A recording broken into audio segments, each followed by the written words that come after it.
welcome back to our channel Navy Academy. I am Jyoti and your chemistry educator. Last class में हमने GOC chapter के कुछ question practice किए थे। आज की क्लास में हम आगे के कुछ और क्वेश्चन प्रैक्टिस करेंगे। देखो, क्वेश्चन प्रैक्टिस करने से हमारा बेनिफिट क्या होगा।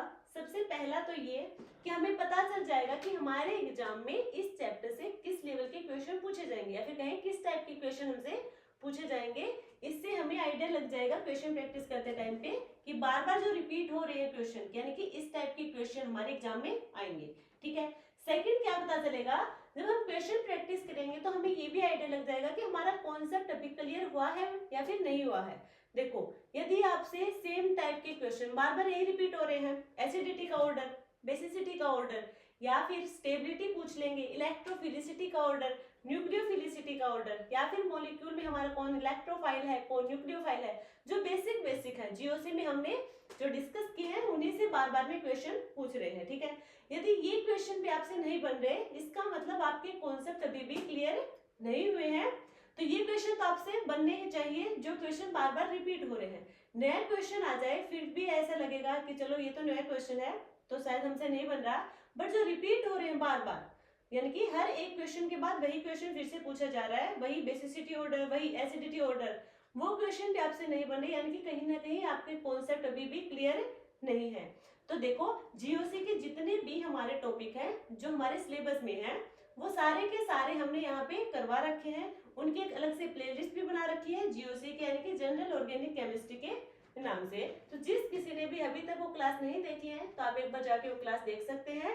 इसमें हमने मेनली जो टॉपिक डिस्कस किए हैं वो हमारे electrophile, nucleophile, electrophilicity, nucleophilicity and electronic factors के बारे में हमने यहाँ बात किया है, यानी कि कुछ इफेक्ट हैं जैसे कि inductive effect, electromeric effect, hyper conjugation, conjugation, resonance effect and mesomerism effect. तो ये सारे के सारे हमने अपनी क्लास में करवा रखे हैं। साथ में SIR इफेक्ट और ऑर्थो इफेक्ट के बारे में भी हमने बात की थी।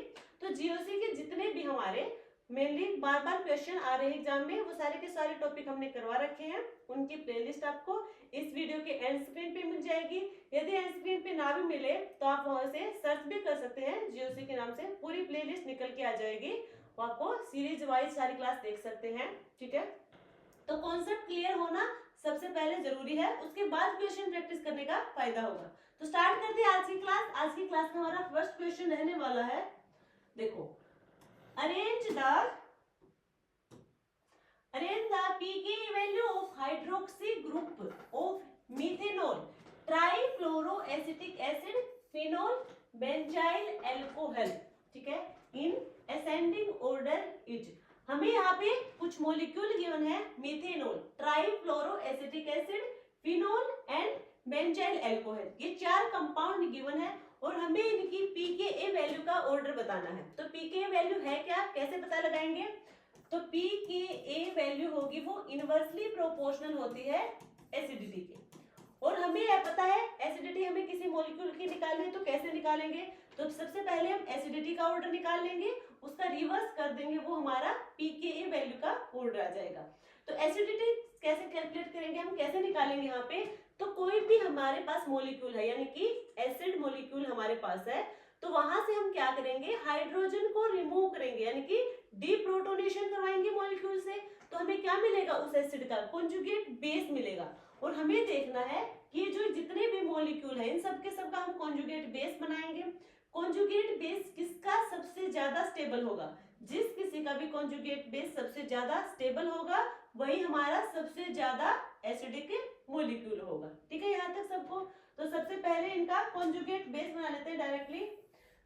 कॉन्जुगेट बेस कैसे, जो हमारा एसिड मॉलिक्यूल है वहां से प्रोटॉन का रिमूवल होगा, डीप्रोटोनेशन होगा। ठीक है, और प्रोटॉन का रिमूवल जो होगा वो किस प्रोटॉन का होगा, या तो वो किसी इलेक्ट्रोनेगेटिव एलिमेंट के साथ लगा हुआ हाइड्रोजन, जैसे कि ऑक्सीजन, नाइट्रोजन, फ्लोरीन, तो क्या होंगे, मोर इलेक्ट्रोनेगेटिव एलिमेंट के साथ जो हाइड्रोजन लगा होगा या तो वो हमारा एसिडिक होगा, उसे रिमूव करेंगे हाइड्रोजन को, या फिर कोई कार्बोनिल कार्बन प्रेजेंट है मॉलिक्यूल में, उसे नेक्स्ट वाला जो कार्बन यानी कि अल्फा कार्बन पर लगा हाइड्रोजन को हम रिमूव करेंगे, वो भी हमारा क्या होगा, वहां से प्रोटॉन का रिमूवल होगा अल्फा कार्बन से। या फिर हम बात करें डबल बॉन्ड, ट्रिपल बॉन्ड वगैरह लगे हो तो वहां उससे नेक्स्ट वाला कार्बन से हम क्या करेंगे, प्रोटॉन को रिमूव करेंगे। तो ये हमारे क्या होंगे, प्रोटॉन से न्यूक्लियोफाइल कराएंगे एलिमेंट से। अब हम बात करें यदि किसी मॉलिक्यूल में ना कोई इलेक्ट्रोनेगेटिव एलिमेंट है, डायरेक्टली कार्बन के साथ हाइड्रोजन अटैच है और ना ही वहां को कोई कार्बोनिल कार्बन है, ना double bond triple bond present है, तो वहां से हम डायरेक्टली जो कार्बन से हाइड्रोजन लगा है उसको हम रिमूव नहीं कर सकते। जो मोर एसिडिक वाला हाइड्रोजन होगा उसे ही हमें रिमूव करना है। तो हम क्या करते हैं, स्टार्ट करते हैं क्वेश्चन। हमारे पास 4 मॉलिक्यूल है, एक हमारे पास है मिथेनॉल CH3OH, तो ऑक्सीजन कार्बन और इलेक्ट्रोनेगेटिव, यहाँ से हम प्रोटॉन को रिमूव कर देंगे तो डायरेक्ट हम कॉन्जुगेट बेस की फॉर्मेशन कर रहे थे। हमारा क्या आ गया, मिथेनॉल एसिड का कॉन्जुगेट बेस है। अब हम बात करेंगे ट्राईफ्लोरो एसिटिक एसिड, तो यहाँ से भी हमने ऑक्सीजन से लगा जो हाइड्रोजन था उसे हमने रिमूव कर दिया यहाँ से। अब हम बात करेंगे नेक्स्ट हमारा है फिनोल, ऑक्सीजन के साथ हाइड्रोजन लगा उसे हमने रिमूव कर दिया, ऑक्सीजन पे क्या आएगा, नेगेटिव चार्ज आएगा।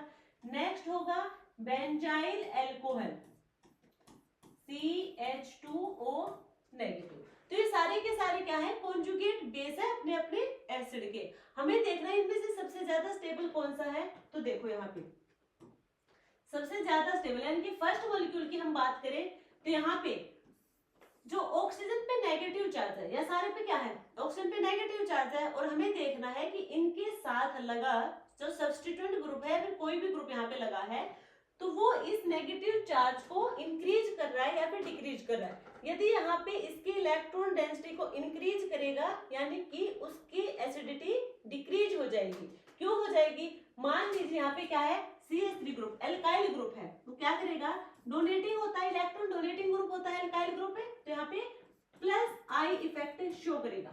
अब यहाँ पे ऑक्सीजन पे पहले से ही नेगेटिव चार्ज है, ये और इलेक्ट्रॉन यहाँ पे दे रहा है, यानी कि ऑक्सीजन पे इलेक्ट्रॉन डेंसिटी क्या कर रहा है, इंक्रीज कर रहा है। तो इस पे जितना नेगेटिव चार्ज आएगा वो उतना क्या हो जाएगा, डिस्टेबलाइज होता चला जाएगा। ये चाहेगा कि हाइड्रोजन इसके साथ जुड़ के रहे, क्योंकि हाइड्रोजन का तो प्लस चार्ज से मिलेगा, तो क्या हो जाएगा, ये हमारा डिस्टेबलाइज हो जाएगा, यानी कि इसकी एसिडिटी ज्यादा नहीं होगी।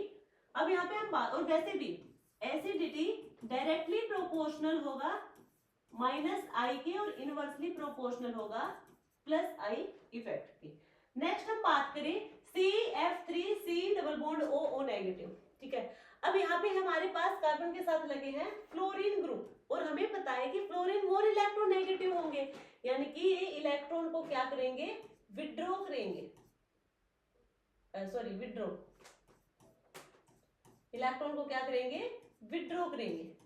अब ये इलेक्ट्रॉन को विड्रॉ करेंगे यानी कि माइनस आई इफेक्ट शो करेंगे, इलेक्ट्रॉन को अपनी तरफ खींचेंगे, और ये साथ में क्या है, यहाँ पे रेजोनेंस स्टेबलाइज भी होगा, ठीक है, यहाँ पे रेजोनेंस स्टेबलाइज भी है, और यहाँ पे है minus I effect. Minus I effect क्यों, क्योंकि यहाँ पे क्लोरीन जो मोर इलेक्ट्रोनेगेटिव एलिमेंट है वो लगा है, इलेक्ट्रॉन को विड्रॉ करेगा सिग्मा बॉन्ड के थ्रू, तो यहाँ पे क्या है, ऑक्सीजन पे जो नेगेटिव चार्ज है ये अपनी तरफ खींचेगा, यानी कि कहीं ना कहीं इसके नेगेटिव चार्ज को क्या कर रहा है, कम कर रहा है, ठीक है। तो इसकी जो एसिडिटी होगी वो क्या होगी, ज्यादा होगी। अब हम बात करें नेक्स्ट वाले की, अब यहाँ पे ऑक्सीजन पे क्या है, नेगेटिव, ये इधर देगा, रेजोनेंस स्टेबलाइज तो यहाँ भी हो रहा है, रेजोनेंस स्टेबलाइज हो रहा है यहाँ भी। अब यहाँ पे देखो रेजोनेंस स्टेबलाइज है, बट यहाँ पे क्या है, माइनस आई फैक्टर, दोनों में रेजोनेंस स्टेबलाइज है, बट यहाँ पे क्या है, इस मॉलिक्यूल में एरोमेटिसिटी भी है, क्या है, एरोमेटिसिटी भी है, और इन दोनों मॉलिक्यूल में यदि हम कंपैरिजन करें तो यहाँ पे माइनस आई इफेक्ट भी लग रहा है, यानी कि इसको अपने तरफ खींच भी रहा है इलेक्ट्रॉन को, ठीक है। तो क्या हो जाएगा, माइनस आई के डायरेक्टली प्रोपोर्शनल होगा, तो इसकी एसिडिटी ज्यादा होगी, इसकी ज्यादा होगी।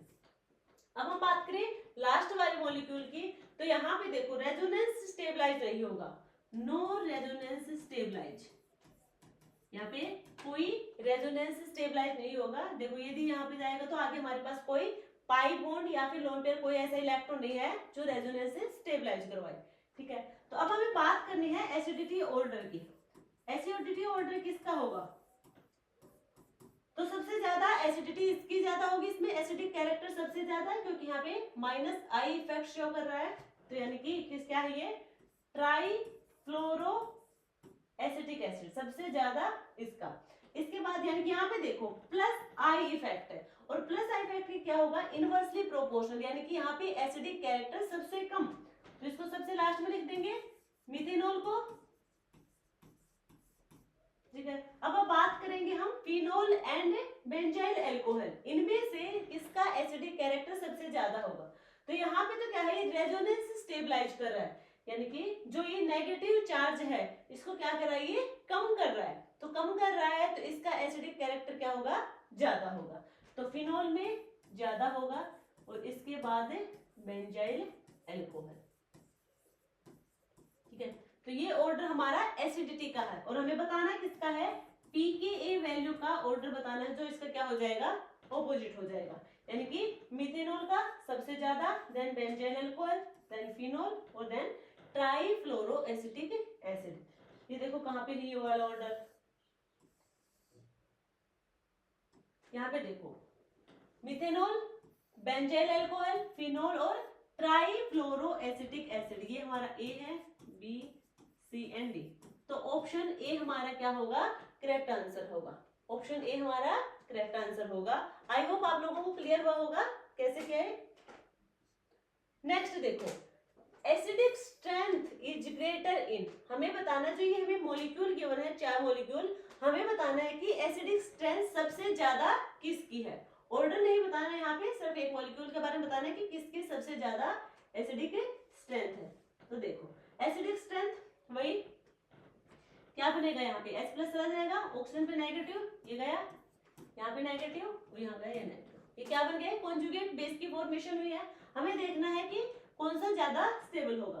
अब हम बात करें यहाँ पे तो क्या है, इस देखो बेंजीन के ऊपर ऑक्सीजन नेगेटिव, सारे के सारे मॉलिक्यूल में है, यानी कि तो सिस्टम है। इसके अलावा क्या यहाँ पे कोई सब्स्टिट्यूएंट ग्रुप दिख रहा है, तो बिल्कुल भी नहीं, यहाँ पे सिर्फ क्या लगे हैं, हाइड्रोजन लगे हैं, यहाँ पे कोई सब्स्टिट्यूएंट ग्रुप नहीं लगा, यानी कि यहाँ पे कोई इफेक्ट नहीं होगा। बात करें हम नेक्स्ट वाले की, तो यहाँ पे NO2 है, NO2 ग्रुप लगा है, ये होगा, ठीक है। अब यहाँ पे क्या है, नेगेटिव रेजोनेंस स्टेबलाइज होगा, सॉरी ये होगा, ठीक है। तो इसने क्या किया, NO2 नेगेटिव ने क्या किया, इलेक्ट्रॉन को अपनी तरफ विड्रॉ किया है, और किसके थ्रू क्या है, पाई इलेक्ट्रॉन के थ्रू क्या है, यानी कि यहाँ पे minus I effect, sorry minus M effect होगा, साथ में माइनस आई भी होगा, क्योंकि यहाँ पे सिग्मा बॉन्ड के थ्रू अब इलेक्ट्रॉन को विड्रॉ करेगा। माइनस आई और माइनस एम दोनों इफेक्ट यहाँ पे देखने को मिलेंगे, ठीक है। यहाँ पे भी NO2 ग्रुप है, तो यहाँ पे भी माइनस आई और माइनस एम दोनों इफेक्ट देखने को मिलेंगे। यहाँ पे माइनस आई इफेक्ट देखने को मिलेगा क्योंकि मेटा पोजीशन पे कभी भी रेजोनेंस या फिर मेसोमेरिज्म इफेक्ट देखने को नहीं मिलेगा, ना प्लस एम ना माइनस एम। तो क्लियर हुआ यहाँ तक सबको। हमें बताना है एसिडिक स्ट्रेंथ किसकी ज्यादा है, तो इसकी तो होगी नहीं, क्योंकि देखो एसिडिक स्ट्रेंथ किसके डायरेक्टली प्रोपोर्शनल होगा, माइनस आई या फिर माइनस एम के, ठीक है। अब यहाँ पे हम बात करें, यहाँ पे तो कोई इफेक्ट है नहीं, तो ये तो होगा नहीं हमारा आंसर। अब यहाँ पे देखो तीनों में यहाँ सिर्फ माइनस आई है और इन दोनों में दो माइनस इफेक्ट देखने को मिलेंगे, तो ये वाला भी सबसे ज्यादा तो एसिडिक होगा नहीं। इनमें से कौन सा ज्यादा होगा, यहाँ पे दोनों में ही minus I and minus M effect है, तो सबसे ज्यादा जो हमारा इफेक्ट होगा वो सी में होगा, क्योंकि यहाँ पे आप डिस्टेंस देखेंगे OH। अच्छा एक बात और देखो, सी नहीं होगा, क्यों नहीं होगा, देखो यहाँ पे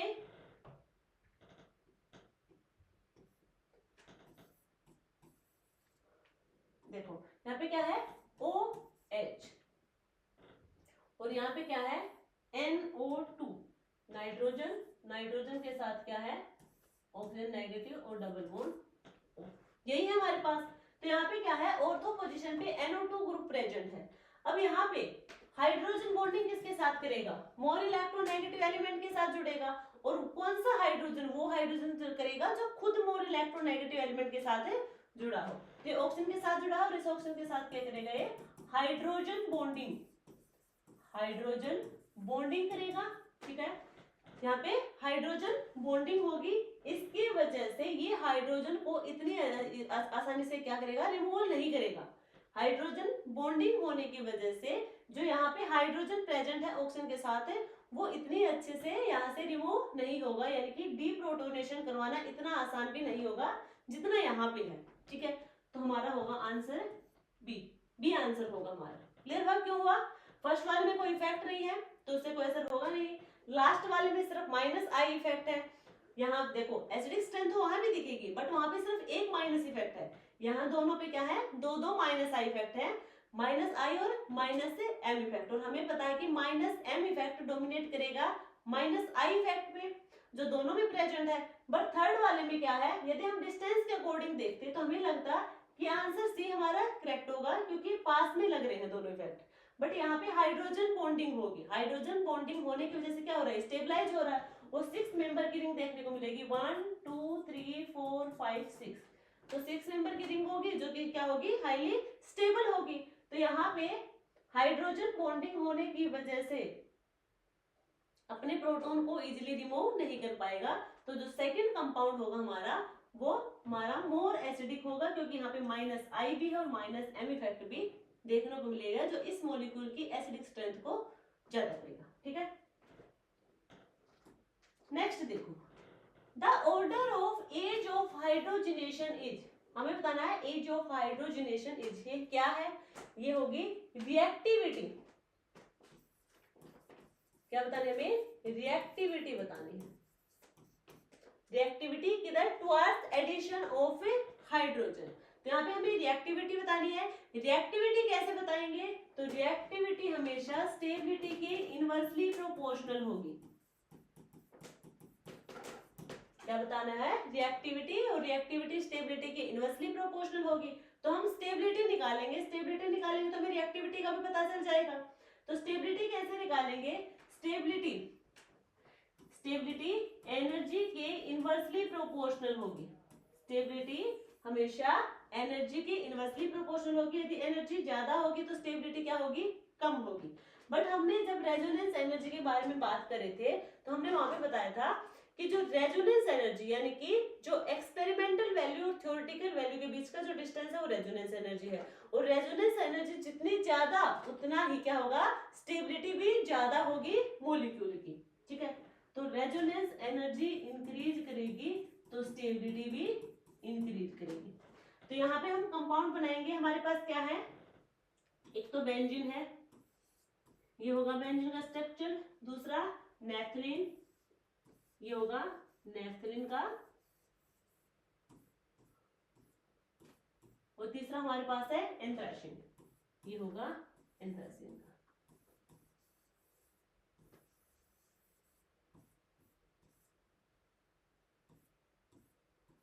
ये होगा एंथ्रासीन का। ये तीन मॉलिक्यूल हमारे पास बेंजीन, नेफ्थलीन एंड एंथ्रासीन। ठीक है, अब यहाँ पे देखो, जिसकी रेजोनेंस एनर्जी जितनी ज्यादा उतनी ही स्टेबिलिटी क्या होगी, ज्यादा होगी। तो रेजोनेंस एनर्जी इसकी सबसे ज्यादा होगी, किसकी, हमारी बेंजीन की। यहाँ पे क्या हो रहा है, दो रिंग का फ्यूजन हो रहा है। जब दो रिंग का फ्यूजन होगा तो वहां पे एनिलेशन इफेक्ट होगा, एनिलेशन इफेक्ट होने की वजह से यहाँ पे रेजोनेंस एनर्जी कम हो जाएगी। यहाँ पे एक और ज्यादा रिंग का भी फ्यूजन हो रहा है तो यहाँ पे और रेजोनेंस एनर्जी कम हो जाएगी। तो सबसे ज्यादा रेजोनेंस एनर्जी बेंजीन में, रेजोनेंस एनर्जी बेंजीन की ज्यादा, यानी कि स्टेबिलिटी भी किसकी ज्यादा, बेंजीन की, स्टेबिलिटी बेंजीन की ज्यादा होगी। उसके बाद हमारी होगी नेफ्थलीन और उसके बाद एंथ्रासीन, ये होगा। तो ये हमारा ऑर्डर है स्टेबिलिटी का। हमें बतानी है रिएक्टिविटी, और रिएक्टिविटी इनवर्सली प्रोपोर्शनल होगी स्टेबिलिटी के। तो रिएक्टिविटी किसकी ज्यादा, एंथ्रासीन की सबसे ज्यादा, उसके बाद नेफ्थलीन, उसके बाद बेंजीन की, यानी कि ऑप्शन ए हमारा करेक्ट आंसर होगा। Next question, which one of the following reagent is a nucleophile.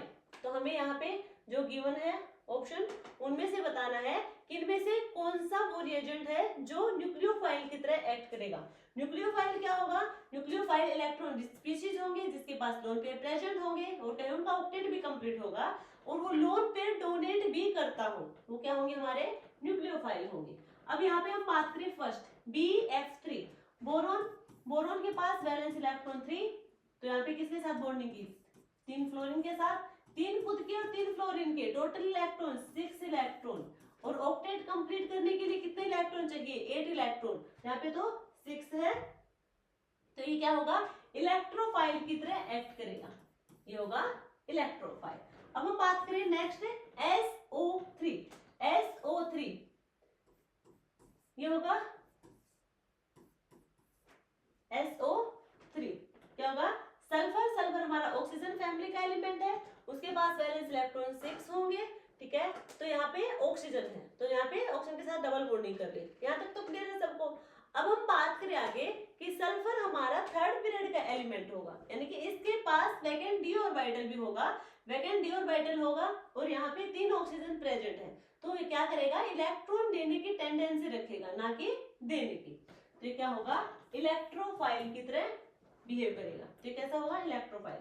Next हमारे पास है CCl2। देखो कार्बन,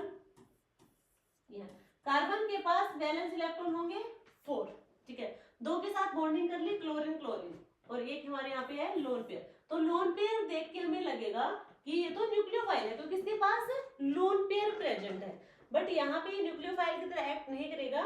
2 क्लोरीन के साथ बॉन्डिंग करी हुई, कितने हुए टोटल 4, और 2 कितने हुए 6 इलेक्ट्रॉन हुए, और 6 इलेक्ट्रॉन यानी कि इलेक्ट्रॉन डेफिशिएंट स्पीशीज, यानी कि इलेक्ट्रोफाइल की तरह बिहेव करेगा। तो CCl2 भी क्या होगा, इलेक्ट्रोफाइल होगा।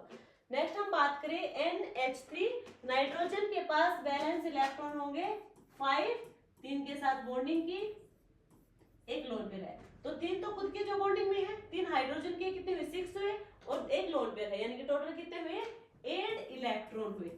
1 इलेक्ट्रॉन यानी कि इसका ऑक्टेट तो कंप्लीट है, साथ में इसके पास लोन पेयर प्रेजेंट है जो इलेक्ट्रॉन डोनेट कर सकता है, तो न्यूक्लियोफाइल की तरह बिहेव करेगा।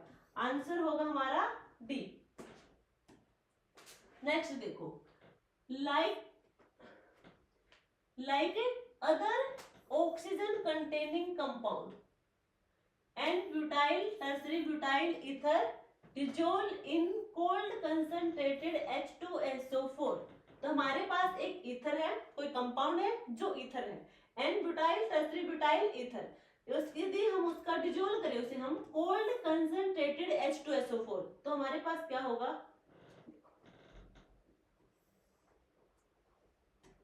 हमारे पास है ब्यूटाइल, कौन सा ब्यूटाइल था,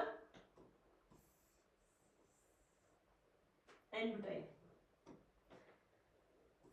एन ब्यूटाइल यानी कि लीनियर CH3 CH2 CH2 और CH2 ईथर है, ठीक है, और था टर्सरी ब्यूटाइल, यही होगा, ये क्या है, टर्सरी ब्यूटाइल। तो ये है ईथर, और ईथर का हमें क्या करवाना है, डिसॉल्व करवाना है कोल्ड कंसंट्रेटेड H2SO4। यदि हम इसे कंसंट्रेटेड H2SO4 के साथ रिएक्ट करवाएंगे तो हमें मिलेगा H पॉजिटिव। H2SO4 क्या देगा, एसिड है, H पॉजिटिव देगा। यहाँ पे ऑक्सीजन पे लोन पेयर प्रेजेंट है, ठीक है, ये क्या करेगा, इसे प्रोटॉन को अपने साथ जोड़ लेगा, ठीक है, यहाँ पे प्रोटॉन को अपने साथ जोड़ेगा तो हमें मिलेगा CH3 CH2 CH2 CH2 O, यहाँ पे H लगा, ऑक्सीजन पे क्या आ जाएगा, फिर पॉजिटिव चार्ज आएगा, साथ में टर्सरी ब्यूटाइल भी है। आगे हमें क्या करना है, on standing an acid insoluble layer made up of high boiling hydrocarbon material slowly separates from the solution, what this material is likely to be। हमें देखो, हमें यहाँ पे जो एसिड लेयर कैसा इनसोल्यूबल, हमें इनसोल्यूबल लेयर मिलेगी, ठीक है, तो हमें वो देखने की कौन सी वो इनसोल्यूबल लेयर है, वो हम बना के देखेंगे, हमें मिल जाएगी। देखो तो यहाँ तक क्लियर है सबको, ठीक है, ऑक्सीजन पे पॉजिटिव चार्ज आया, अब यहाँ पे क्या होगा,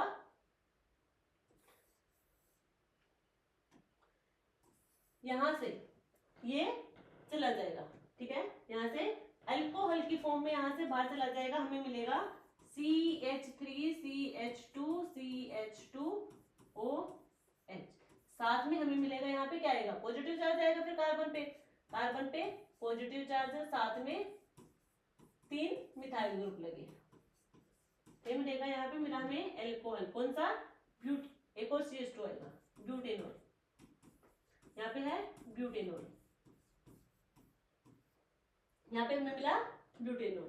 तो यहाँ पे हमारे पास दो प्रोडक्ट आए हैं, दो प्रोडक्ट की फॉर्मेशन, एक ब्यूटेनॉल है, एक हमारे पास ये कार्बोकेटाइन की फॉर्मेशन हुई। अब यदि आप कहो कि यहाँ से लेके क्यों गया है, ये ऐसे भी तो हो सकता था, ये भी तो हो सकता था कि जो टर्सरी अल्कोहल की फॉर्मेशन हो, बट ऐसा नहीं होगा। जब हम SN1 और SN2 के बारे में डिस्कस करेंगे तब आपको पता चलेगा कि हमारा मॉलिक्यूल क्या बनेगा, फिर प्रोडक्ट किस प्रोडक्ट की फॉर्मेशन होगी। ठीक है, यहाँ पे हमें टर्सरी कार्बोकेटाइन की फॉर्मेशन मिल रही है। ठीक है, ये है टर्सरी कार्बोकेटाइन जो कि स्टेबल होगा। तो ब्यूटेनॉल है, ब्यूटेनॉल क्या होगा, सोल्यूबल होगा। ये तो क्या है, सोल्यूबल है। तो हमें चाहिए इनसोल्यूबल, इनसोल्यूबल जो प्रोडक्ट की फॉर्मेशन हमें वो देखनी है। अब हमारे पास ये है टर्सरी कार्बोकेटाइन। अब हमने H प्लस तो यहाँ पे लगाया था, जो H2SO4 था वो उससे डिसोसिएट होकर मिला H पॉजिटिव और HSO4 नेगेटिव। तो HSO4 नेगेटिव होगा, अब वो कहाँ लगेगा, इस कार्बोकेटाइन पे जाके लगेगा। तो हमें मिलेगा HSO4 कार्बन CH3 और CH3, ये हमें मिलेगा। अब यहाँ पे देखो, अब यहाँ पे क्या होगा, यदि हम एसिड के साथ रिएक्शन करवाएं, H प्लस की प्रेजेंस में रिएक्शन करवाएं तो क्या होगा, हमें पता है जो रिएजेंट होगा, रिएजेंट का काम क्या है, सिर्फ रेट ऑफ रिएक्शन को इंक्रीज करना है, बाकी वो एज इट इज बाहर चला जाएगा, वो प्रोडक्ट में इन्वॉल्व नहीं होगा, सिर्फ रेट ऑफ रिएक्शन को इंक्रीज करता है, रिएक्शन करवाने में हमारी हेल्प करेगा, बाकी रिएजेंट एज इट इज बाहर चला जाएगा। तो H प्लस के साथ रिएक्ट करके H2SO4 हमारा बाहर जाएगा, साथ में यहाँ पे वही कार्बोकेटाइन की फॉर्मेशन होगी। अब यहाँ पे देखो, डायरेक्टली हम वहां से भी कर सकते थे, बस रिएजेंट दिखा रहे थे कि एज इट इज बाहर जाएगा। ये कार्बोकेटाइन है, अब यहाँ पे कार्बन पे पॉजिटिव चार्ज है। अब यहाँ से देखो, यहाँ से यदि एक हाइड्रोजन चला जाए, यदि एक हाइड्रोजन चला जाए H प्लस लेके, तो यहाँ पे क्या आएगा, यहाँ पे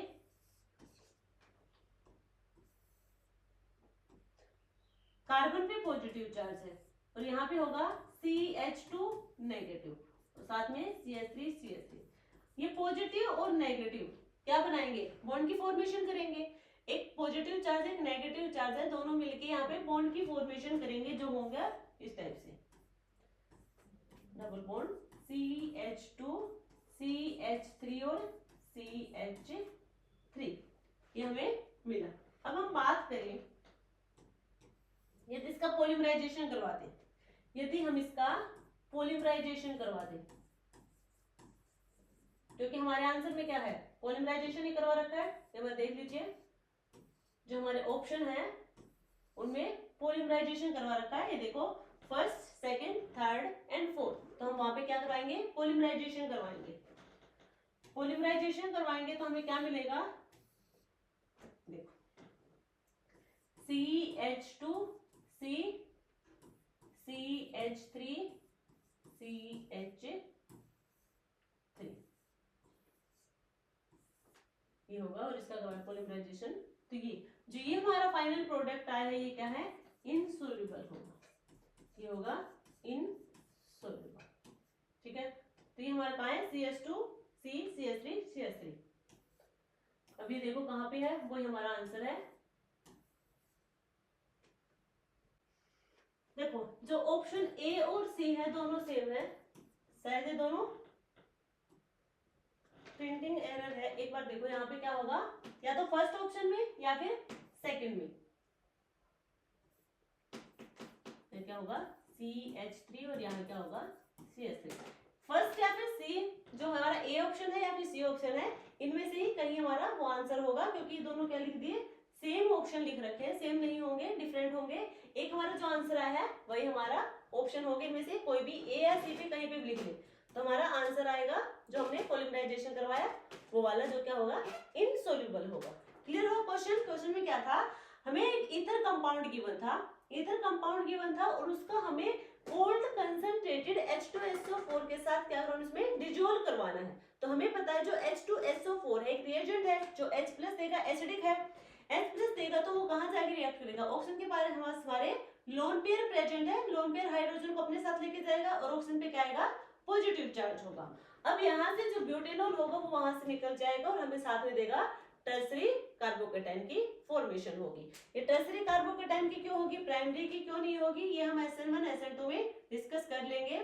उसके बाद देखो जो ब्यूटेनॉल हुआ है वो हमारा सोल्यूबल होगा, ठीक है, ब्यूटेनॉल होगा वो हमारा सोल्यूबल होता है। अब हम बात करेंगे टर्सरी कार्बोकेटाइन की। टर्सरी कार्बोकेटाइन में कार्बन पे पॉजिटिव चार्ज है और साथ में हमारा क्या चला जाएगा, H पॉजिटिव हमारा वहां से निकल जाएगा। फिर कहें प्रोटॉन का रिमूवल होगा, तो कोई बेस आ गया उसके साथ रिएक्ट करवाएंगे, प्रोटॉन वहां से चला जाएगा। तो कार्बन पे पॉजिटिव और दूसरे पे हमारे नेगेटिव चार्ज है, पॉजिटिव नेगेटिव चार्ज में क्या देगा, डबल बॉन्ड की फॉर्मेशन देगा। तो वहां पे हम करवाएंगे उसका पॉलीमराइजेशन। पॉलीमराइजेशन करवाने के बाद जो हमारे प्रोडक्ट की फॉर्मेशन होगी वो इनसॉल्युबल होगा और वो A या C जो भी ऑप्शन होगा वहां पे उसको आंसर लिखा होगा। Next question, arrange the following compound in decreasing order of reactivity towards electrophiles. में क्या करना है, रिएक्टिविटी ऑर्डर बताना है इलेक्ट्रोफाइल्स का। अब यहाँ पे हमारे पास ये गिवन है कुछ कंपाउंड और हमें बताना है यहाँ पे इलेक्ट्रोफाइल्स के थ्रू टुवर्ड क्या है, रिएक्टिविटी। यदि हम बात करें कंपाउंड फर्स्ट की तो यहाँ पे देखो पहले हम कंपाउंड बी को देख लेंगे। यहाँ पे क्या है, बाइफिनाइल है और यहाँ पे ऑर्थो पोजीशन पे क्या है, हाइड्रोजन लगे हैं। ये हमने स्टीरियो केमिस्ट्री के बारे में बात की थी तो वहां पे हमने देखा था ये कि जो बाइफिनाइल है, जब हम बाइफिनाइल्स के बारे में बात की थी ऑप्टिकली इनएक्टिव है या फिर एक्टिव है, तो वहां हमने कहा था जो बाइफिनाइल है इसकी ऑर्थो पोजीशन पे या तो हाइड्रोजन लगा हो या फिर फ्लोरीन लगा हो या फिर OCH3 ग्रुप लगा हो, तो वहां पे क्या होगा, जो रेस्ट्रिक्टेड रोटेशन होगा वो वहां पे नहीं होगा। अब यहाँ पे देखो यहाँ पे बल्कि ग्रुप लगे हैं, बल्कि ग्रुप लगे होने की वजह से इनमें क्या होगा, रिपल्शन होगा। अब रिपल्शन होगा तो क्या होगा, देखो ये कॉन्जुगेशन में है सारे के सारे, ये है कॉन्जुगेशन में पार्टिसिपेट कर रहे हैं सारे, बट यहाँ पे क्या होगा, अब जो मिथाइल ग्रुप है ऑर्थो पोजीशन पे और वो भी 4 मिथाइल ग्रुप है, सारे के सारे ऑर्थो ग्रुप पे मिथाइल ग्रुप लगे हैं तो बल्कि ग्रुप होंगे, इनमें रिपल्शन होगा। रिपल्शन होने की वजह से जो ये रिंग है इनमें क्या होगा, थोड़ा बहुत है इनकी जो प्लेनरिटी है, जो कॉन्जुगेशन होगा किसमें होगा, प्लेनर में होगा। जिनके सारे के सारे पी ऑर्बिटल क्या होंगे, पैरेलल हो और प्लेन में हो। अब यहाँ पे इनकी जो पैरेललिटी होगी और जो प्लेनरिटी होगी वो क्या हो जाएगी, डिस्टर्ब हो जाएगी इसके कंपैरिजन में। तो हम बात करें तो रिएक्टिविटी किसकी ज्यादा होगी, बी की, ठीक है, ए से किसकी, बी की ज्यादा। अब हम बात करेंगे सी की, सी की क्या होगी, यहाँ पे भी बाइफिनाइल है बट यहाँ पे ऑर्थो पोजीशन के साथ से क्या लगाएंगे, रिंग बना दी, बट इधर वाले जो ऑर्थो हमारे वो क्या है, फ्री प्रेजेंट है। अब हमें बात करनी है ये वाले तो बिल्कुल फ्री है, तो यानी कि इनमें तो प्लेनरिटी बिल्कुल भी डिस्टर्ब नहीं हुई, तो सबसे ज्यादा रिएक्टिव तो यही होंगे, तो बी वाला सबसे ज्यादा रिएक्टिव। ए और सी में कौन सा होगा, तो ए में हमारा ज्यादा क्या है, बल्कि ग्रुप लगे हैं सारे के सारे ऑर्थो पोजीशन पे, तो यहाँ पे प्लेनरिटी डिस्टर्ब होगी। बट हमारा जो सी वाला मॉलिक्यूल है यहाँ पे रिंग लगी है, रिंग की वजह से क्या होगा, यहाँ पे ये पोजीशन क्या होगी, फिक्स हो गई, रिजिड हो गई। अब यहाँ पे फ्लेक्सिबिलिटी आपको नहीं दिखेगी, रिजिड है, रिजिड होने की वजह से क्या होगा, प्लेनरिटी इतनी ज्यादा डिस्टर्ब नहीं होगी। बट इसके कंपैरिजन में, यानी कि इसकी बात करें यदि बी वाले कंपाउंड की, इसके कंपैरिजन में तो इसकी प्लेनरिटी कम होगी क्योंकि यहाँ पे एक रिंग लग गई, बट इसके फर्स्ट वाले के कंपैरिजन में यहाँ पे प्लेनरिटी डिस्टर्ब कम होगी, ठीक है, क्योंकि यहाँ पे एक रिंग लग गई, रिंग की वजह से यहाँ पे रिजिडिटी आपको देखने को मिलेगी, तो इसलिए रिएक्टिविटी सी की ज्यादा होगी और ए की सबसे कम होगी, क्योंकि ए में प्लेनरिटी डिस्टर्ब हो गई है, इसकी वजह से उसकी रिएक्टिविटी सबसे कम होगी। बी सी ए, सी ऑप्शन, सी ऑप्शन होगा हमारा answer. Next, rank the following alcohols in order of increasing acidity. हमें एसिडिटी बतानी है इनमें से, देखो एसिडिटी यानी कि हमने कॉन्जुगेट बेस बना दिए इनके, H+ यहाँ से रिमूव हो जाएंगे, डिप्रोटोनेशन होगा। अब हम बात करें यहाँ पे कोई भी आपको सब्स्टिट्यूएंट ग्रुप नहीं लगा यहाँ पे, तो कोई इफेक्ट यहाँ पे देखने को नहीं मिलेगा। यदि हम बात करें सेकंड की, तो यहाँ पे -I इफेक्ट, यहाँ पे माइनस, क्योंकि रेजोनेंस यहाँ पे नहीं है तो कोई -R, वैसे भी हेलोजन में माइनस आई इफेक्ट डोमिनेट करता है रेजोनेंस इफेक्ट के ऊपर, तो माइनस आई और माइनस आई तीनों में क्या है, माइनस आई इफेक्ट आपको देखने को मिलेगा। तो फिर ज्यादा एसिडिक कैरेक्टर किसका होगा, इसका तो सबसे कम होगा। हमें पता है कि एसिडिटी होगी वो डायरेक्टली प्रोपोर्शनल होगी माइनस आई के, और इन सब में क्या है, माइनस आई इफेक्ट है। फर्स्ट वाले में कोई इफेक्ट नहीं है, तो फर्स्ट वाला तो सबसे पीछे होगा, फर्स्ट वाला सबसे पीछे होगा। इनमें से किसकी ज्यादा होगी, अब सब में सेम हमारा क्या लगा है, सब्स्टिट्यूएंट ग्रुप है जो कि क्लोरीन है।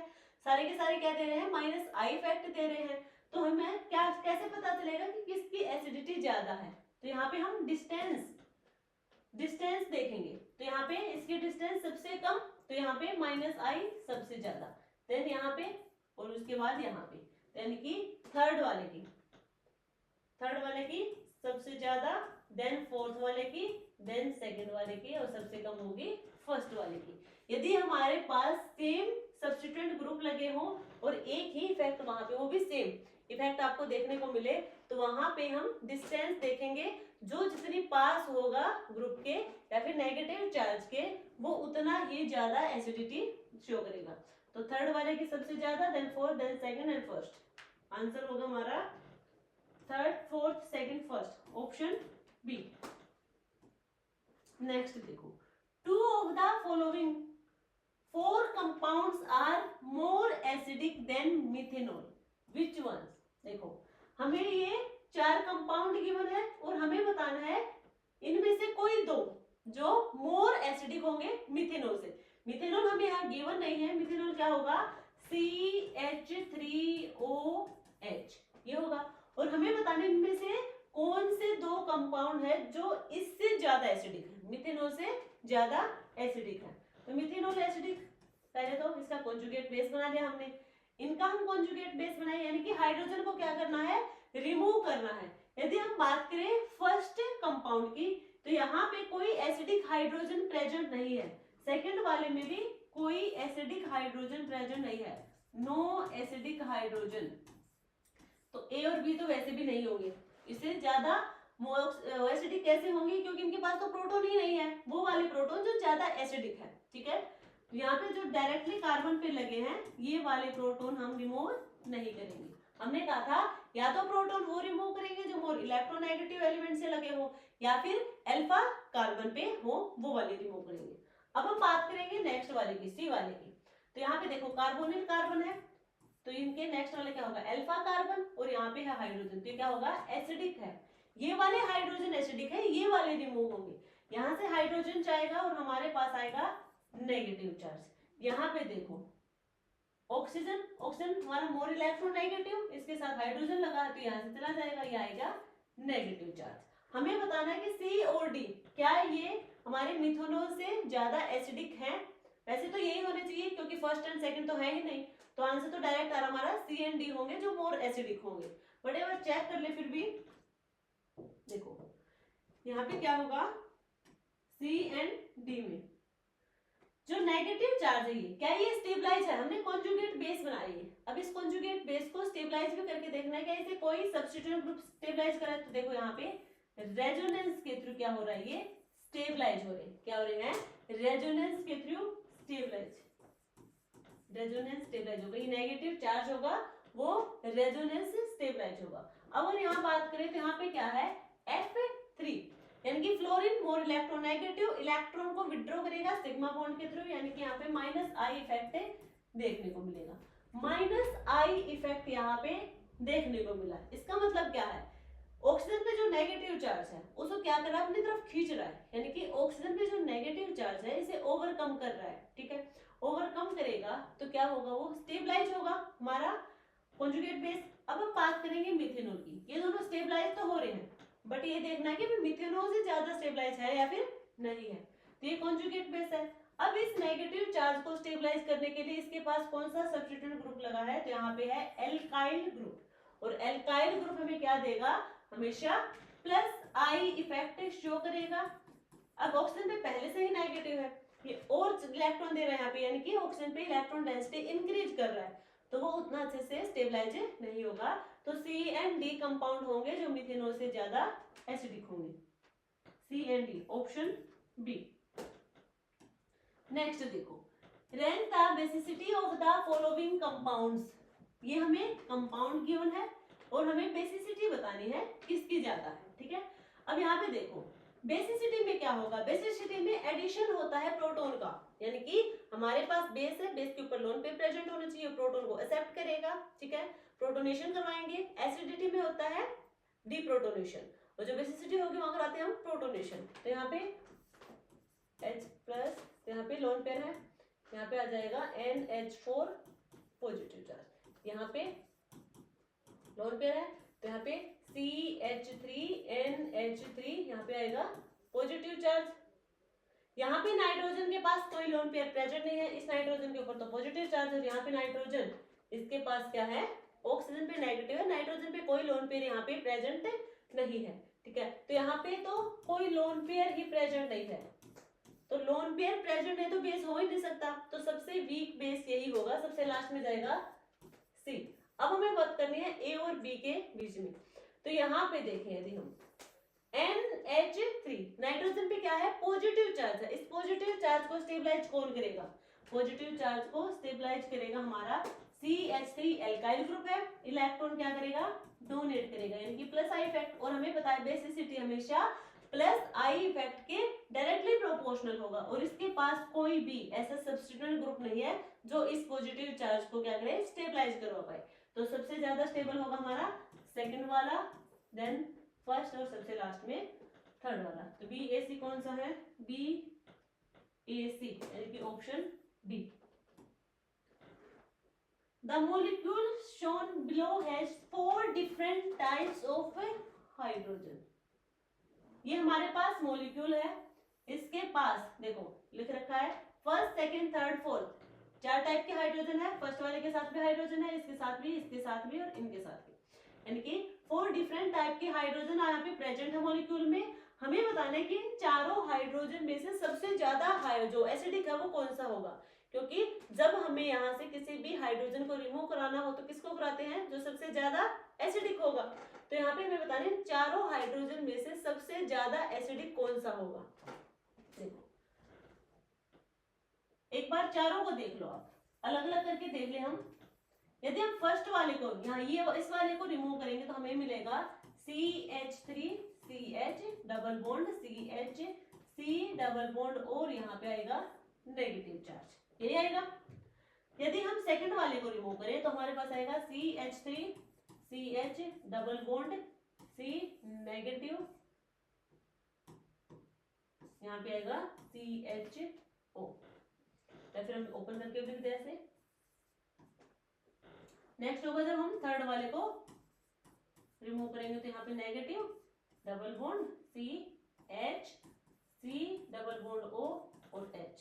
यदि हम बात करें फोर्थ वाले को, यहाँ होगा CH2 negative CH double bond CH, और यहाँ होगा CHO। तो ये हमें मिलेंगे, हमें बताने में से स्टेबल कौन सा है, जो कॉन्जुगेट बेस सबसे ज्यादा स्टेबल होगा वही सबसे ज्यादा एसिडिक होगा। अब यदि हम बात करें फर्स्ट वाले में, यहाँ पे कार्बन पर नेगेटिव चार्ज है, कार्बन पे क्या है, नेगेटिव चार्ज है, तो क्या यहाँ पे साथ में यहाँ पे देखो डबल बॉन्डेड ऑक्सीजन भी लगा है, इस कार्बन पे डबल बॉन्डेड ऑक्सीजन भी लगा, तो यहाँ पे रेजोनेंस स्टेबलाइज होगा, वो इतने अच्छे से नहीं होगा क्योंकि कार्बन पे चार्ज भी है और डबल बॉन्डेड ऑक्सीजन के साथ भी इसका क्या है, जुड़ा है।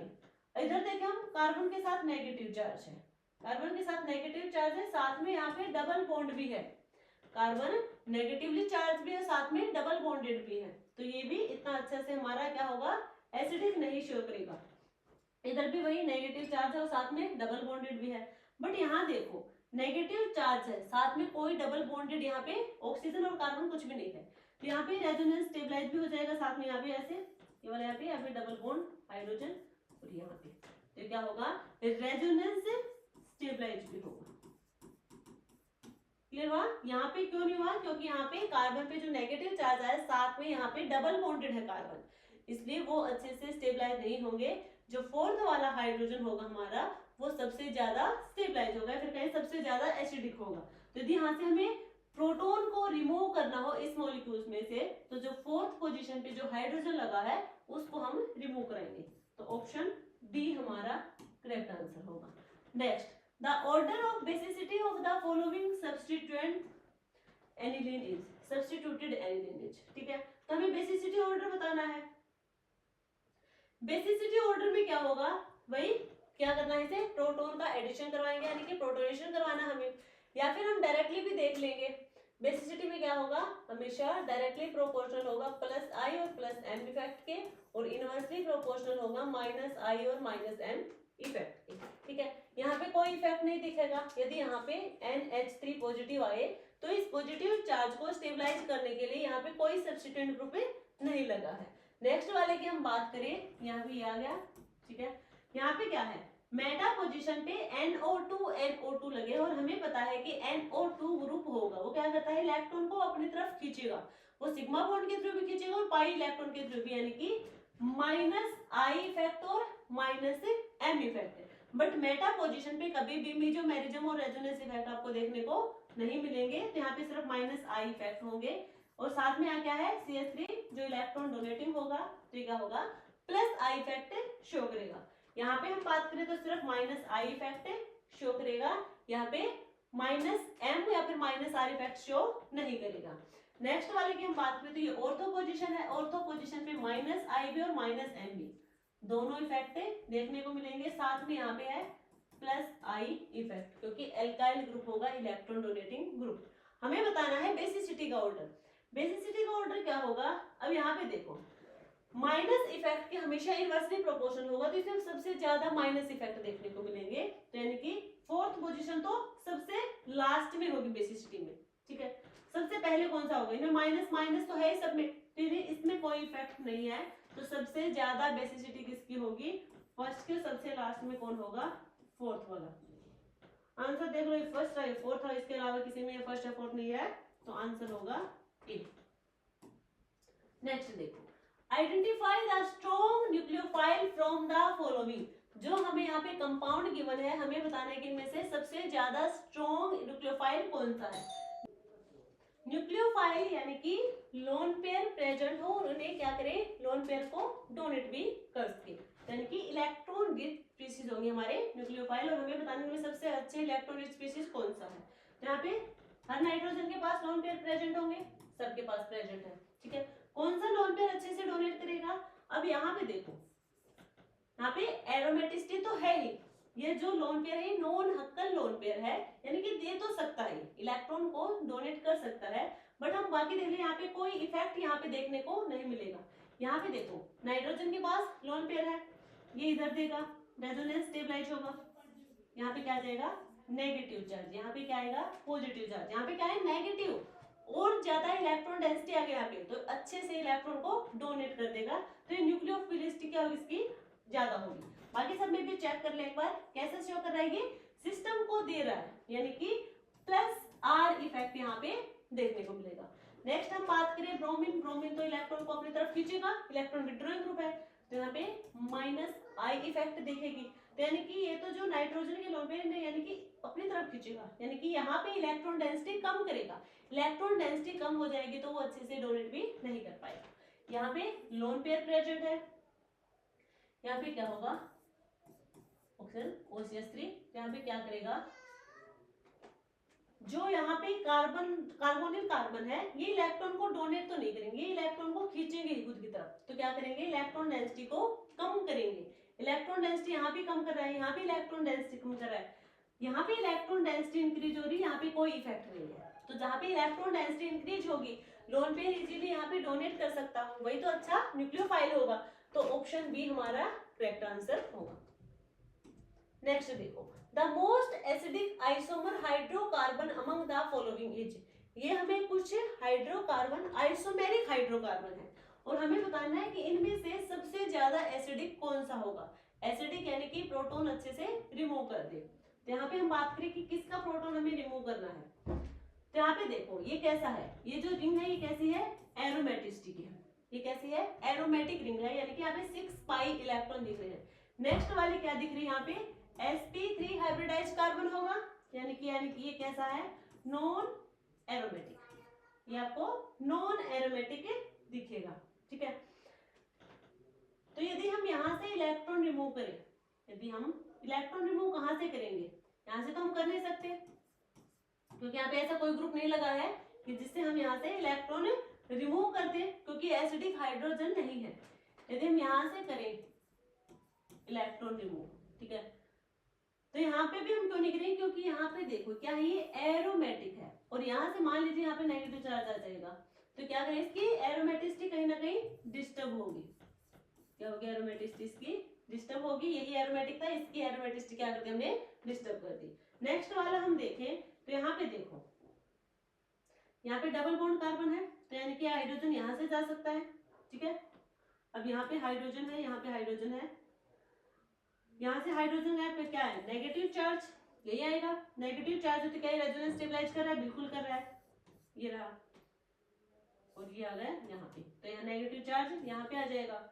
अब हम बात करें यहाँ से, यहाँ पे गया और ये यहाँ पे आया, और उसके बाद ये आएगा यहाँ पे आएगा, तो हमें मिलेगा ये 6 मेंबर रिंग है, इधर हमारी 5 मेंबर रिंग है, ये वाला यहाँ पे CH3 मिथाइल ग्रुप लगा है, यहाँ पे डबल बॉन्ड आएगा, यानी कि यहाँ पे एक डबल बॉन्ड यहाँ पे आएगा, एक डबल बॉन्ड यहाँ पे आएगा, और नेगेटिव चार्ज हमारा यहाँ पे आएगा।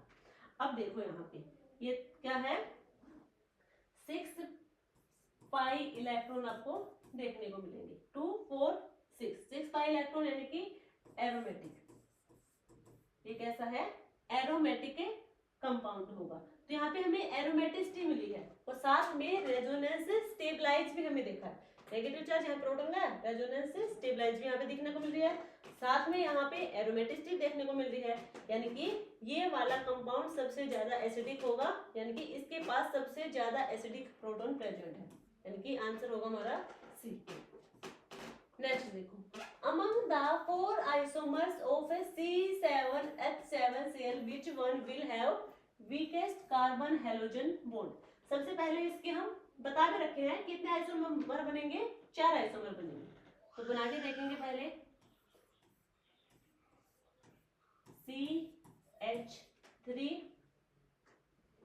7 हो गए ना, 6 तो हमारे बेंजीन में एक है 7, और यहाँ पे Cl, एक तो ये होगा आइसोमर, सेकंड होगा हमारे पास CH3 मेटा पोजीशन पे Cl, थर्ड होगा पैरा पोजीशन पे Cl, एंड लास्ट होगा हमारे पास CH2Cl। तो हमें देखना है कि जो कार्बन और हेलोजन का जो बॉन्ड है वो सबसे वीक कौन सा है, वीक वाला बताना है, स्ट्रॉन्ग वाला नहीं। तब यहाँ पे देखो, ये कार्बन और ये क्या है, क्लोरीन, इधर सब में सेम ही है ये तो, ठीक है, कार्बन क्लोरीन। तो यहाँ पे जो इस बॉन्ड को देखना है क्या है, वीक है, तो यहाँ पे जो कार्बन है कैसा है, डबल बॉन्डेड है, यहाँ पे जो कार्बन होगा वो डबल बॉन्डेड होगा। बट यहाँ पे देखो, यहाँ पे जो कार्बन और क्लोरीन है, एक तो ये क्या है, सिंगल बॉन्डेड है, ये है sp3 हाइब्रिडाइज कार्बन होगा, कैसा होगा, sp3 हाइब्रिडाइज होगा, सिंगल होगा, यहाँ पे ये वाला कार्बन, तो ये वाला बॉन्ड होगा सबसे वीक होगा, कौन सा होगा, CH2Cl वाला, benzyl chloride, D option. Next, the order of decreasing acidity of the following compound is, ये हमें कंपाउंड गिवन है और हमें बताना है इनका एसिडिटी ऑर्डर। एसिडिटी ऑर्डर भाई, हमें प्रोटॉन को रिमूव करना है, कॉन्जुगेट बेस बनाएंगे, ये रिमूव किया, नेगेटिव। अब यहाँ पे हम प्रोटॉन को रिमूव नहीं करेंगे क्योंकि यहाँ पे कोई एसिडिक प्रोटॉन प्रेजेंट नहीं है, नो एसिडिक प्रोटॉन, तो एसिडिक प्रोटॉन ही नहीं है, तो सबसे वीक एसिड यही होगा, सबसे लास्ट में थर्ड वाला होगा। बात करें यहाँ पे, यहाँ पे क्या आएगा, नेगेटिव चार्ज, तो यहाँ पे हमने कॉन्जुगेट बेस बना लिया, अब इनकी स्टेबिलिटी देखेंगे। अब जो NH2 नेगेटिव है, इसे स्टेबलाइज करने के लिए यहाँ पे कोई सब्स्टिट्यूएंट ग्रुप नहीं लगा, बट इसके कंपैरिजन में तो ज्यादा एसिडिक होगा क्योंकि यहाँ पे तो प्रोटॉन ही प्रेजेंट नहीं है, तो ये इससे पहले आएगा फोर्थ वाला, थर्ड से पहले फोर्थ, यानी कि आंसर तो हमारा बी आएगा। बाकी फर्स्ट एंड सेकंड में देख ले बार एसिडिक कौन सा ज्यादा होगा, तो यहाँ पे जो नेगेटिव चार्ज है वो ऑक्सीजन पे है, मोर इलेक्ट्रोनेगेटिव ऑक्सीजन, और जो नेगेटिव चार्ज हमेशा मोर इलेक्ट्रोनेगेटिव एलिमेंट पे क्या होगा, स्टेबलाइज होगा, तो सबसे अच्छे से स्टेबलाइज होगा हमारा फर्स्ट वाला, तो यही हमारा मोर एसिडिक होगा। सेकंड वाले में क्या होगा, यहाँ पे है sp hybridize carbon. sp hybridize carbon यानी कि s कैरेक्टर क्या होंगे, इसमें इंक्रीज होंगे, कितने होंगे 50%। और यहाँ पे क्या होगा, तो यहाँ पे तो एसिडिक प्रोटॉन है ही नहीं, तो एसिडिक कार्बन यहाँ पे क्या होगा, हाइड्रोजन यहाँ पे अच्छे से होगा, जो हाइड्रोजन होगा मोर एसिडिक होगा क्योंकि यहाँ पे एस कैरेक्टर ज्यादा होगा, तो इसलिए सेकंड वाला। फोर्थ वाला, यहाँ पे जो नेगेटिव चार्ज है ये भी मोर इलेक्ट्रॉन नेगेटिव पर ही है, बट यहाँ पे क्या होगा, ऑक्सीजन से कम इलेक्ट्रॉन नेगेटिव है, तो आंसर आएगा हमारे पास B. Next, molecule with highest dipole moment among the following is, ये हमें कंपाउंड गिवन है और हमें बताना है कि डाइपोल मोमेंट सबसे ज्यादा किसमें है। तो डाइपोल मोमेंट हमेशा डिपेंड करेगा चार्ज सेपरेशन पे। जब हम यहाँ पे देखो, यदि हम चार्ज सेपरेशन करवाएं तो हमें वो चार्ज सेपरेशन करवाने के बाद जो मॉलिक्यूल मिलेगा वो स्टेबल होना चाहिए, ठीक है। यदि हमारे पास रिंग की फॉर्म में है तो यदि कोई कंपाउंड एरोमेटिसिटी शो कर रहा है, इसका मतलब वो क्या होगा, स्टेबल होगा। तो यहाँ पे देखो, यदि हम यहाँ पे है प्लस माइनस, तो यहाँ पे sp3 है, इसका मतलब ये नॉन एरोमेटिक होगा। यहाँ पे करवाएंगे तो क्या होगा, minus plus 2 pi electron aromatic होगा, ये क्या होगा, एरोमेटिक। ये भी कैसा होगा, नॉन एरोमेटिक होगा, नेगेटिव पॉजिटिव, ठीक है। यहाँ पे तो यहाँ पे कोई एरोमेटिसिटी तो नहीं बनी, ये क्या है, बेंजीन, ये होगा बेंजीन, ठीक है। यहाँ पे देखो, अब इस पॉजिटिव चार्ज को स्टेबलाइज करने के लिए यहाँ पे दो फिनाइल ग्रुप है। अब ये फिनाइल ग्रुप तो है बट ये कैसे है, एरोमेटिक नेचर के हैं, ये है एरोमेटिक नेचर की। यदि इस पॉजिटिव चार्ज को स्टेबलाइज कराएंगे तो इनकी एरोमेटिसिटी क्या होगी, डिस्टर्ब होगी। अब कोई भी मॉलिक्यूल नहीं चाहता कि उसकी एरोमेटिसिटी डिस्टर्ब हो, क्यों, वो स्टेबल से अनस्टेबल फॉर्म में जाए, ऐसा तो कोई नहीं चाहेगा। तो सबसे ज्यादा स्टेबल यहाँ पे कौन सा दिख रहा है, सी वाला, जो चार्ज सेपरेशन के बाद एरोमेटिसिटी को गेन किया है, तो सबसे ज्यादा स्टेबल होगा, तो आंसर होगा सी, इसी का डाइपोल मोमेंट सबसे ज्यादा होगा। The structure which is not a resonance structure of others in the following. Note, यानी कि यहाँ पे हमें देखना है रेजोनेंस स्ट्रक्चर, यानी कि एक ही स्ट्रक्चर में रेजोनेंस होगा, दूसरे में नहीं जाएगा। एक बार करके देखें, यहाँ पे रेजोनेंस, यहाँ पे जाएगा, ये यहाँ पे जाएगा, यानी कि तो दोनों रिंग में रेजोनेंस स्टेबलाइज दिख रहा है। अब हम बात करें इसकी, यहाँ पे डबल बॉन्ड, यहाँ पे और यहाँ पे, ये भी दोनों रिंग में जा रही है। अब हम बात करें इसकी, नेगेटिव चार्ज यहाँ और ये जाएगा यहाँ, ठीक है।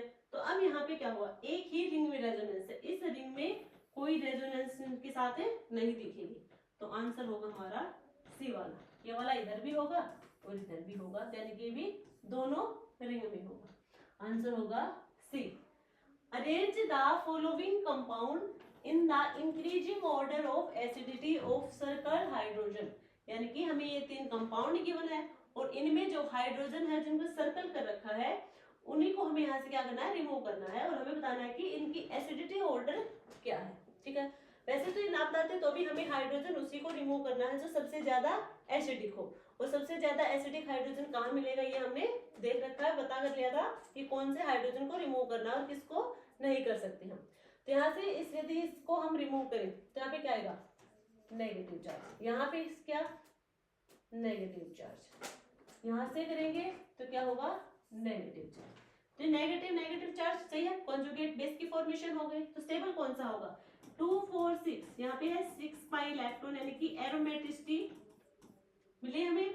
नेक्स्ट 2 4 6 8 पाई इलेक्ट्रॉन, तो यहाँ पे क्या होगा, 8 पाई इलेक्ट्रॉन, यानी कि एंटी एरोमेटिक, यहाँ पे एंटी एरोमेटिक कंपाउंड की फॉर्मेशन हुई, जो क्या होता है, हाईली अनस्टेबल,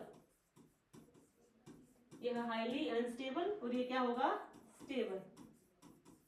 अब हम बात करेंगे इसकी, ठीक है। अब यहाँ पे क्या है, नेगेटिव चार्ज है, ठीक है। यहाँ पे एंटी एरोमेटिक की फॉर्मेशन तो नहीं हो रही, बट यहाँ पे ध्यान से देखो, यहाँ पे एनिलेशन इफेक्ट आपको देखने को मिलेगा कि दो यहाँ पे बेंजीन का फ्यूजन हो रहा है। जब दो बेंजीन का फ्यूजन होगा तो एनिलेशन इफेक्ट देखने को मिलेगा। एनिलेशन इफेक्ट यहाँ पे देखने को मिलेगा जिसकी वजह से इनकी एरोमेटिसिटी थोड़ी बहुत डिस्टर्ब हो जाएगी इसके कंपैरिजन में, फर्स्ट वाले के कंपैरिजन में, ठीक है। तो फर्स्ट वाला सबसे ज्यादा एसिडिक, देन सी वाला और एंटी एरोमेटिक सबसे कम। तो ए सी बी,